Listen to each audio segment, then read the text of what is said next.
राम राम।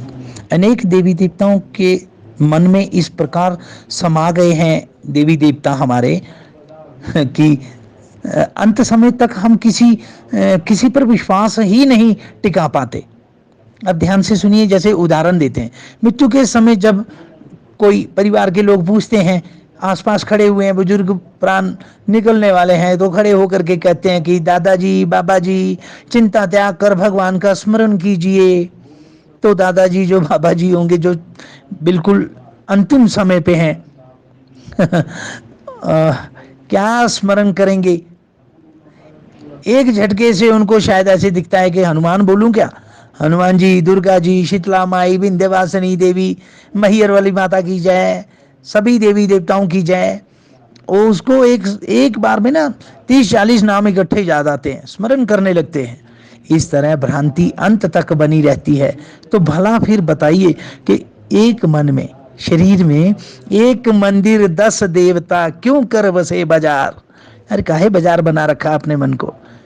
एक हृदय, हृदय एक है, हृदय एक मंदिर है जो एक परमात्मा को अपने अंदर स्थान दे सकता है, और देना भी चाहिए। एक परमात्मा को दो, इष्ट देव एक रखो अपना, उसमें अनेक लोगों को स्थान नहीं दिया जा सकता। कैसे होगा फिर, दुविधा में दो गए माया मिली न राम। अंततः हृदय देश में किसी एक को बैठाना ही उचित होगा। देखते हैं आगे प्रचार, जैसा भी भगवान बताते हैं सुनते हैं। राम राम। राम राम। देखिए कि इस संदर्भ में हमारे पूर्व जो महापुरुषों ने क्या क्या कहा है, आप उस पर ध्यान दीजिए, सुनिए। भगवान श्री कृष्ण ने किसे इष्ट देव कहा, भगवान राम ने किसका भजन करने के लिए कहा, भगवान शिव ने किसका स्मरण करने का निर्देश दिया, स्वयं आप आप्त पुरुषों ने किसका चिंतन किया, ऐसे महापुरुषों ने किनका चिंतन किया। केवल इतनी ही बात आप ज्यों का त्यों मान लीजिए तो ना संदेह है और ना भविष्य में कोई भी अड़चन आएगी। खेद इस बात का है कि हम उस पर विचार ही नहीं करते। कदाचित विचार आता भी है तो हम इतने भयभीत हैं कि इस विषय में अपने निर्णय को बदल नहीं पाते कि कहीं पुराने वाले देवता महाराज नाराज ना हो जाएं, दुख ना दे दें, इतना डर। अरे काहे ऐसे देवताओं को हमने फिर पूजना है। हम अपने प्रभु को ना पूजें, हम अपने नारायण को ना प्यार करें, जिसने सारी सृष्टि का पालनहार है। ऐसे प्रभु को देखें। इस विषय में भगवान योगेश्वर श्री कृष्ण ने गीता जी में अपना स्पष्ट विचार प्रकट किया है। उन्होंने स्पष्ट बोला भगवान ने, मामुपेत्य पुनर्जन्म दुःखालेम शाश्वतम नाश्नुवन्ति महात्मनाः संसिद्धिं परमां गतः। जय श्री कृष्ण। राम राम। राम राम।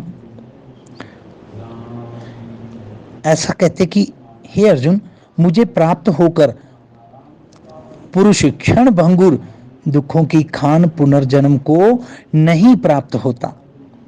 भगवान कहते हैं कि मेरे को प्राप्त होकर के फिर जब मेरी भक्ति में रहेगा तो वो दुखों की खान, फिर पुनर्जन्म नहीं, उसका मोक्ष हो जाता है। मुझे प्राप्त होकर के, केवल मुझे प्राप्त होकर के उसका पुनर्जन्म नहीं होता, बल्कि स्थानम प्राप्स्यसि शाश्वतम, वह शाश्वत सदा रहने वाला स्थान परम धाम को पा जाता है। अब देखना ये है कि पुनर्जन्म में आता कौन कौन है। तो इसमें आगे भी बोलते हैं, आ ब्रह्म भुवनालोका पुनरावृतिनोर्जुन मामुपेत्य तु कौन्तेय पुनर्जन्म न विद्यते। हे अर्जुन, ब्रह्म से लेकर 14 भुवन चराचर जगत पुनरावृत्ति स्वभाव वाला है, किंतु मुझे प्राप्त होने वाला पुरुष पुनर्जन्म को प्राप्त ना होकर शाश्वत धाम को पा लेता है। स्पष्ट है कि ब्रह्म और उनके द्वारा सृजित सारी सृष्टि, ब्रह्मा की जो सारी सृष्टि है वो मरण धर्मा है, उसका अंत होना ही है। इसके अंदर देवता, पितर, दानव, ऋषि, सूर्य, चंद्र सभी आ जाते हैं। मानव जीवन का परम लक्ष्य है अमरत्व की प्राप्ति, अमरत्व की प्राप्ति। इस लक्ष्य की प्राप्ति भगवान श्री कृष्ण के अनुसार एक परमात्मा के चिंतन से ही संभव है। परमात्मा के चिंतन से ही संभव है। जय श्री कृष्ण। राम राम। राम राम।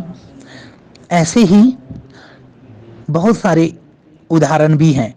तो उदाहरण में आपको जैसे कभी हम समझते हैं कि समुद्र पार जाना है, तो बहुत बड़ा कागज का कोई गट्ठर ले लो बड़ा सा, तो उसको समुद्र में पानी में डालेंगे अगर कोई उस बड़े से गट्ठर को, तो उसका सहारा ले ले करके हम कितना दूर जा सकते हैं। कुछ दूर जाने पर वह समाप्त हो जाएगा।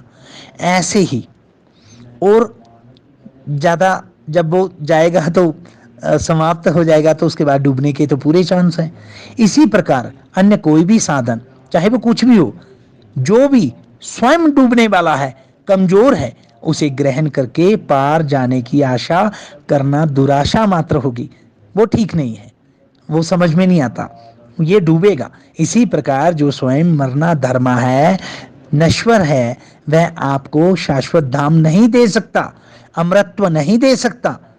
तो इसीलिए कहते हैं अतः एक परमात्मा का चिंतन ही हमें, जो गीता जी का उपदेश है कि परमात्मा का चिंतन करें, नाम जाप करें, नाम जाप करें, सुमिरन करें, कीर्तन करें, इस पे हमने जोर देना है। जय श्री कृष्ण। राम राम। राम राम। ऐसे ही भगवान कभी किसी के खिलाफ नहीं होते, लेकिन सीधे सीधे बोलते हैं कि जो सही है वो जरूर करो। हम सभी देवी देवताओं को प्रणाम करते हैं, नमस्कार करते हैं, पूजते हैं, उसमें जानकारी होनी बहुत जरूरी है। तो भगवान साफ कहते हैं कि हे अर्जुन, तुम जितने भी देवी देवताओं को पूजते हो, उनसे कुछ कामनाएं रखते हैं। हम चाहते हैं कि हमें ये सुख मिले, तो वो देवी देवता उनसे पूजो और उनसे वो उनको प्रसन्न करो। पूजने का मतलब क्या? पूजने का मतलब क्या? पूजने का मतलब होता है प्रसन्न करना। मैंने उस देवी देवता को, मैंने फल चढ़ाए, मैंने वस्त्र चढ़ाए, मैंने अगरबत्ती आरती पूजा की और नतमस्तक हुआ, प्रणाम किया, वो करते जा रहे। तो फिर एक दिन ऐसा हुआ कि प्रसन्नता तब हुई जब आपको लगा कि मेरे देवी देवता आज मान गए। कैसे मान गए? मेरे को जो मैं अपने जीवन में शायद स्त्री पुत्र आदि, वस्त्र आदि, गाड़ी घोड़ा और मकान आदि, कुछ सुख सुविधाएं आदि, ये जब मेरे को प्राप्त होने लगे तो आदमी कहता हाँ, मेरे को देवता प्रसन्न हो गया। ये मेरे ना उसी देवी की कृपा है, उसी देवता की कृपा है। लेकिन उसके पीछे क्या है? भगवान जो बता रहे हैं अर्जुन को कि हे अर्जुन, वो इस तरह से मेरा विधान बनाया हुआ है, वो मैंने विधान बनाया हुआ है कि जब ये व्यक्ति मानता नहीं है तो देवी देवताओं को आगे कर दिया, और देवी देवताओं को आगे करा तो लोग उनको मानते हैं।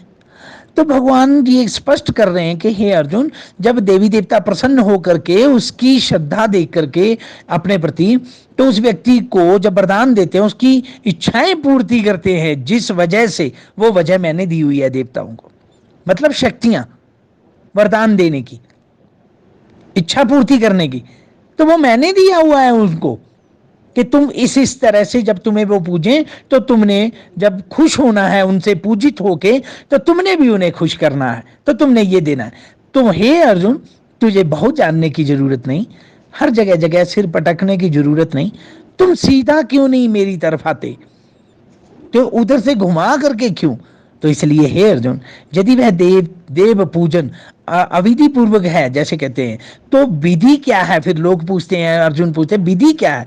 तो वो कहते हैं कि इस प्रकार 18वें अध्याय में गीता जी में स्पष्ट कर दिया गया है क्या अपने अपने स्वभाव में पाई जाने वाली क्षमता के अनुसार नियम कर्म में लगा हुआ पुरुष मनुष्य जिस प्रकार भगवत प्राप्ति रूपी परम सिद्धि को प्राप्त होता है, वह विधि तू मुझसे सुन।